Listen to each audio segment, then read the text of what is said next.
Hello, everyone. This is John Massari, composer of Killer Clowns from Outer Space. Join us on Jay-Z Productions. What are you doing during these times of quarantine? Oh, I'm writing a lot of music. Hmm, I'm okay. doing an extended project from last year that's going well, and hopefully I'll be able to share it with everyone sometime around the new year. You're a very talented composer, by the way. Well, thank you very much. I appreciate it. No problem. Okay. What made you want to become a composer, and who was your biggest inspiration composing? Well, when I was a little boy, I just loved music, and you couldn't tear me away from a radio.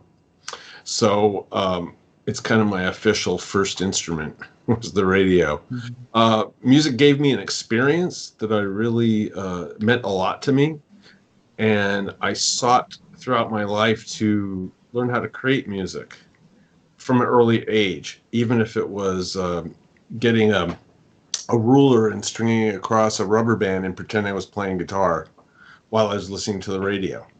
I went to my first movie matinee as a kid. I think I was 6 years old, and I saw a triple feature.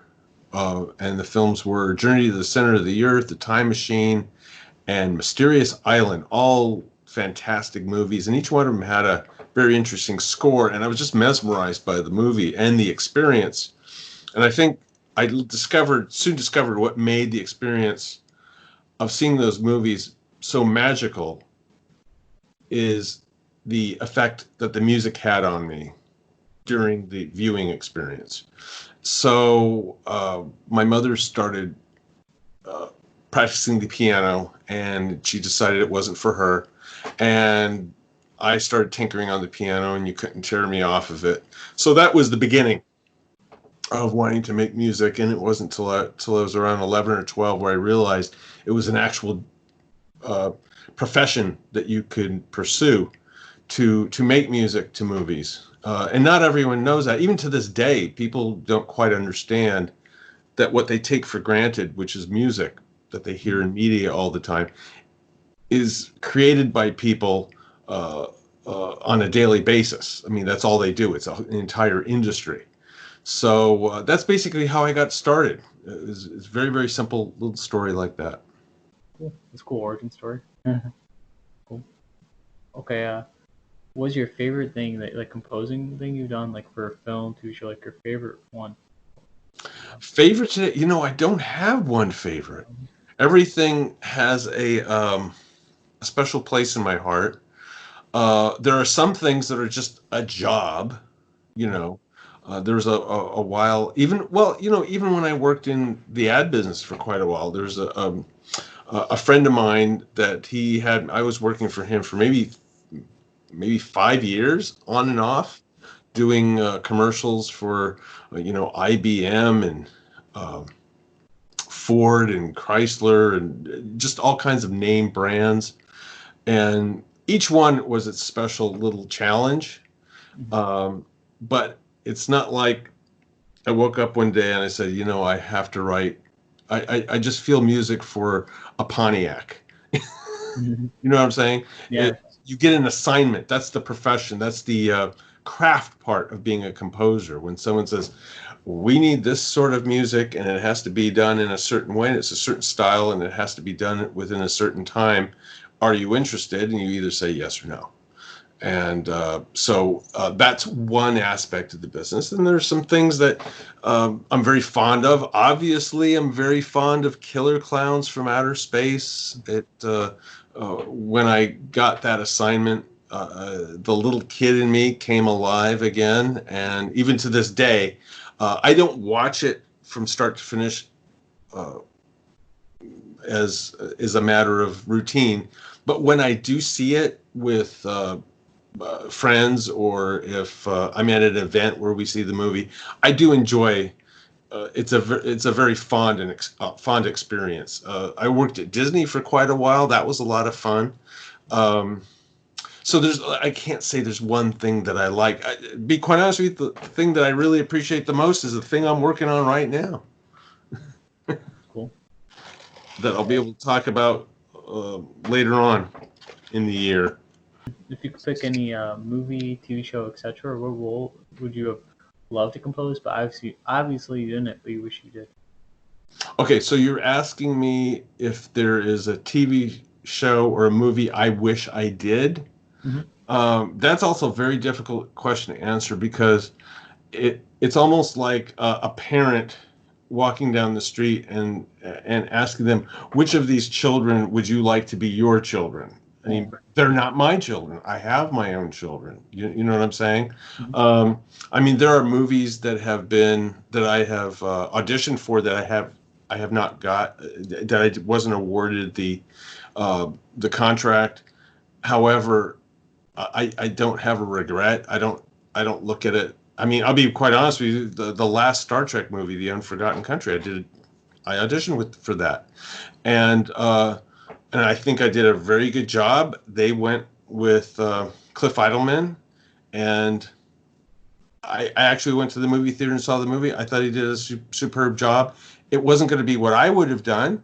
However, the movie experience was very good, and I was grateful to even be considered to audition for it. It's quite a thing, but I had no regrets. It wasn't like, oh my gosh, it's a disaster. I could have done much better.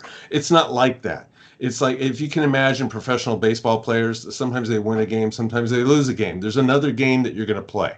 So, but there are TV shows that I admire a great deal. Castle Rock, for instance, I love the score that Thomas Newman does for that. There was a series that was on Netflix a while back called it was a dystopia subject, and it was as if the World War II was won by the Germans, and that was Man in the High Castle. And there's a composer, Dom Lewis, that did that score. He's very brilliant, very innovative. But it's not like I wish I did that. I mean, I would love to do it. However, he did it, and he did such a spectacular job. I'm just mesmerized by the actual the story, the TV show, the whole spirit behind it, and the music is just the icing on the cake. Over the years of your career, do you still keep in touch with your co-stars, the directors, all of them? Well, I keep so much in touch with them that we'll be doing a Zoom meeting this Saturday, just in a few days. So it's going to be myself, Kyoto Brothers, Grant Kramer, who played Mike Tobacco, and Suzanne Snyder, who played Debbie. I said all three filmmakers, the Kyoto Brothers. We might have the editor on. His name is Chris Roth. We might have the sound designer. That was Chuck Serino, who's also a filmmaker. Who else will be on? I don't know. It's going to be a surprise. Maybe members of the Dickies will be there too, because I alerted them. And the host, it's being hosted by Nostalgic Nebula, which is a theater out here that holds a lot of genre events. So yes. So there you go. We do. Are we friends? Do we meet every Thursday for cards? No. It's from time to time. Maybe once a year or twice a year. There's some event that we both attend. That we all attend. Who was the coolest person you've worked with? The coolest person I worked with? Oh my goodness. That's a good question. Well, I'd have to say, Ray, the coolest person, well, as far as another musician, Bear McCreary. I helped him out on a movie he was working on, and that was a lot of fun. He's a lot of fun. He's a very creative, very spirited composer, very sweet guy. Anytime we were together at an event, which before COVID used to be, 2 or 3 times a year, we would just talk about kids. He talked about his daughter, I talk about my daughters, and he's a very cool guy to begin with. Very good composer, and just a great overall person. Other cool thing, gosh, I just did a movie with director Josh Becker, and I didn't meet him in person. We did everything over the phone. He lives in Michigan, and that was a lot of fun. And he's a really cool guy. He's very, very, very well read, um, a man of letters, and we would just have long conversations about just about anything, and not just about working on his movie. So, Okay. well, I should say working with the Kyoto brothers was a lot of fun. Yeah, that'd be cool. It was. To me, it was like working with the guys down the street, like you were little kids and you made model airplanes and you blew them up in the field. So that's what it was like. It was like we're all kids creating, but we're grown-ups.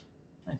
I'm assuming because they're the last, and they Italian like us, like Massari and Awesome. See, our paisans. Yeah, Kyoto. When some of my friends thought they were Japanese, I go, no, it's not spelled KY, it's CHO. No, CHIODO. Not Kyoto, but Kyoto. Our paisans, though, all right? Yeah, they're from Italy. Oh, well, their family's from Italy. What director taught you the most, and which director would you love to work with? Wow. This is a very competitive business. Not all directors go on to their second film. I would love to be able to work with a director who does, like, every 2 years is working on a new film. It doesn't happen like that all the time. So I would say just about every director I've worked with has been a lot of fun to work with. There are not many repeat, like I said, the media business is very, very competitive, and there may be someone that just does one movie and they can't do a second movie. It happens like that with screenwriters too. They may even get an Academy Award nomination, but they don't go on to their second film, for numerous reasons. It's like that with composers. There's some people that write one song. That's all they have in them. There was a young composer that wanted to work with me, and I listened to his music. I go, what else do you have? I go, well, that's all I have. Just these 3 things. Okay. Well, you should have at least 50 things. And it takes a while to do 50 things. I asked him, how many pieces of music do you think I've written since I've started? And he said, oh, like 65? I go, no, maybe 1,000 pieces of music since up to date. And it grows all the time. So with directors is the same thing. They, to put a movie together, to get a script approved and financed, and to be able to even competently, I'm not talking about doing a masterpiece, even just competently produce a movie from start to finish and have it be distributed now on streaming services is quite an accomplishment. So to be able to do it repeatedly, that's another level. That's a complete different level. Yeah. So all the guys and gals that I've worked with, I've had a lot of fun with. They've all been fun. That's cool. That's what I want to do. I want to become a director. Good. That's what I want to do. Good. Go do it. That'd be awesome. Okay. There are people. I know people that have shot their whole movies on a phone. Yeah. Where would your career be, and what other interests and hobbies you have besides like making music and all that? That's a good question. Now, later in life, I think I would like to do something with human behavior, because I've probably been exposed to every psychosis and neuroses mentioned in the DSM-5, if you even know what that is. So I feel like, now it all makes sense of all the behaviors of these various people in my life. I tell you the honest truth, when I was going to college, I was working during the summers at an oil refinery, and someone says, if you major in some basic field in science, you can have a job here at Union Oil, and you'll probably do exploration work, travel around the world, and get paid and all that stuff. And the call of music was stronger than the call of that. But that would have been fun. It would have been fun to travel all over the world, go out to remote locations, scouting for all kinds of resources. You look like a teacher, like I do look like a teacher. teacher. Well, that's interesting because considering that I almost got expelled from UCLA. Oh, oh my gosh. You know what I got expelled for? No, what'd you do? Falling asleep while a professor was admonishing me for falling asleep. That's how boring she was. Now, to give her credit, she just wrote a book. Um, she discovered a hidden message in a string quartet. It's absolutely fascinating.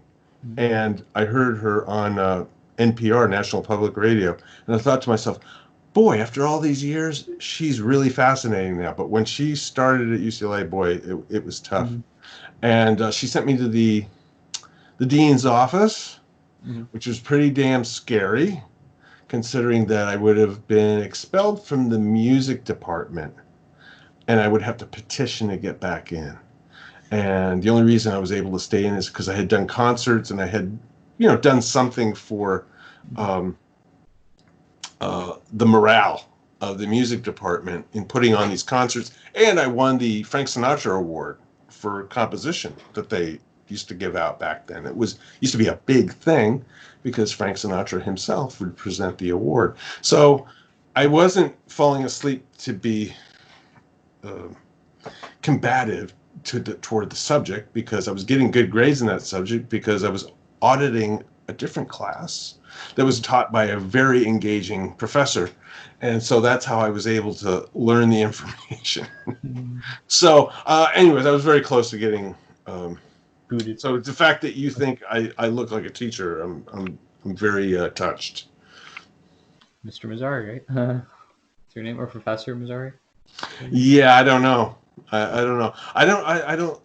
I've been asked to do seminar classes, and I've given my own. I get people together that I know in my field, and we just I show them how I do stuff, and they show me how they do stuff. We kind of share trade secrets, and that's a lot of fun because we all prepare, make a presentation.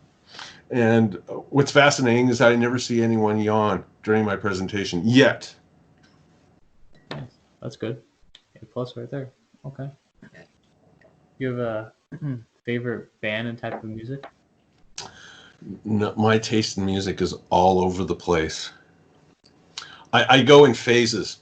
Lately, I don't know what it is, but I really like the music of Juan Torres. Okay. Look it up. Juan Torres. He is a Mexican instrumentalist. He passed away some years ago. And he had his first album out in 1957, which is when I was born. And my wife has tons of his records, like 20. And I'm sure he's done more records than that. And you have to listen to it. And some of his music, I think, has been used in Quentin Tarantino movies. So that's my latest thing that I'm really thrilled about. It is Juan Torres. But I just about everything. There's no music that I dislike. And I have friends that do country music. I have friends that do metal. I have friends that do, straight up new classical music, very serious music. That's, for the layperson, it would be tough to understand. But once you start getting into it, you realize there's all sorts of music out in the world to appreciate. So I can't put myself down to one type of music.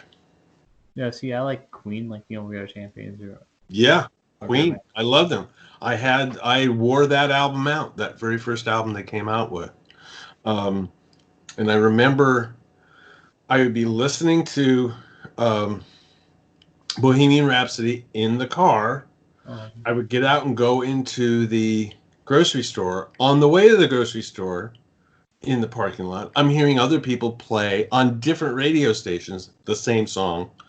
I go in, and people used to have a little AM radio. They used to hold their hands, and they'd be listening to it like this.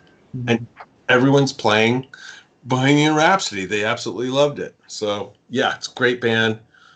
I love Did you see the movie Bohemian Rhapsody? I saw it. I saw it 4 times. Loved it. Absolutely loved Great it. film. It was a great Yeah, film. it's a I, really good film. I actually saw it 4 times too. It's a great movie. I was at the edge of my seat. I really Mhm. was. Especially when they're like in the recording studio, they're just recording, Mhm. trying all kinds of crazy things. You know that thing? Did you remember to see the bucket go by with the Yeah. microphone in it Mhm. while he's playing guitar? That's how they get you get a phasing sound. There's a there and if you can if they now it's all done electronically, but back then they had to like time it out to go with the swing with the beats of the music. So it Mhm. would so if you can imagine the microphone is constantly changing its perspective to the amplifier of the guitar the whole time. Mhm. So all the stuff they did was just so innovative, and he was such a talented musician. Yeah. It was just, if you, I'm sure you've seen on YouTube. There's actually film of them in the studio recording basic tracks, Yeah, I've seen and, some. and it's just scary, awesome musicians. Just scary, awesome. Mhm. I was honored when I met. I don't know if you remember. I met Brian and Roger. Like, Yes, you told me about that. That must have been something. I was like so honored. You got a picture of yourself with him? Just unfortunately, my phone died that day. Oh I know. man, that's that's terrible. Mhm. But I do have like because I got from the concert like like the set list like how it is set Right? list. I That's got that. cool. Yeah, That's that cool. was fun. Hopefully, when things get back to normal sooner rather than later. Are there any projects you have in the works? Yeah, some live performances. Ooh. We're working on getting all of that together. Everything's slow now because everything's going to be pushed back. Let's say if I was going to do something this Halloween, Mm-mm.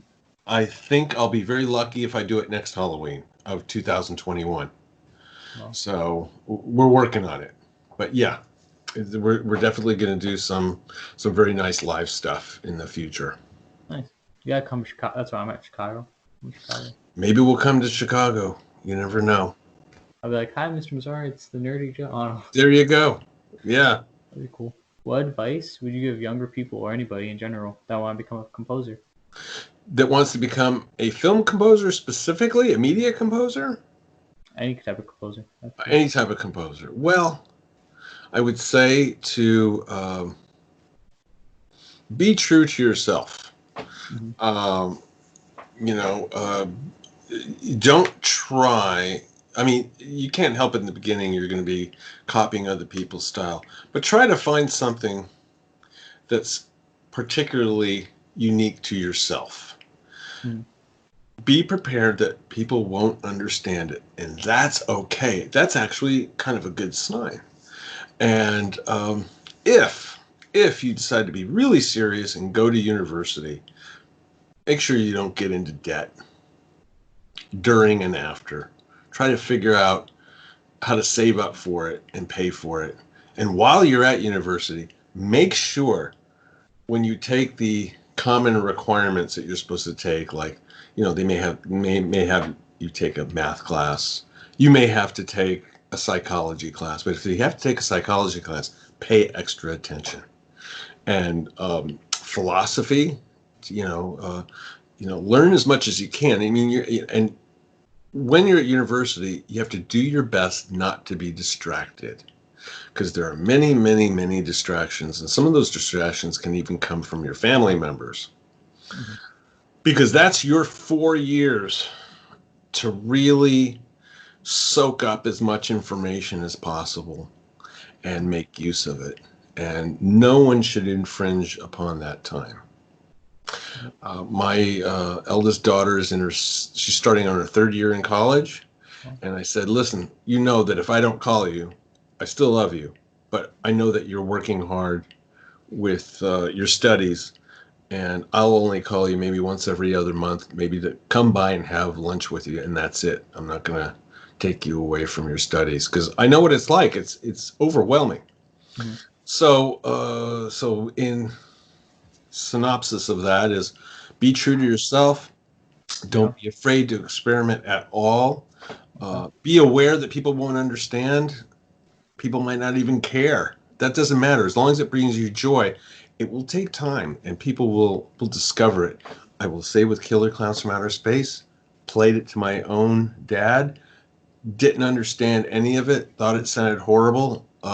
He liked the fact that I did the Wonderful World of Disney theme like 8 months before that, but this new Killer Clowns movie, he didn't like it. That's okay. It wasn't for him. Also, don't fall asleep during class, right? Ah, take a lot of coffee with me. Is there anything you like to promote or shout out? Yeah, you guys can follow me on Instagram. Just about all of my music is on SoundCloud. I'm easy to find. It's just John Massari, film composer, and on just about any social media. Okay. Come by and say hi. Well, I'll link your Instagram, Twitter. I think you have Facebook, right? I think you said last time. Of course, yes. Facebook. I'll link all that stuff for you. Yeah. I got you. All right. So much for watching. Thank you again, Mr. Massari, for being a great guest. Thank you for having me. No problem. Stay awesome, everybody. Stay awesome, Mr. Massari. You too. Thank you. Take care. Take care. Bye-bye.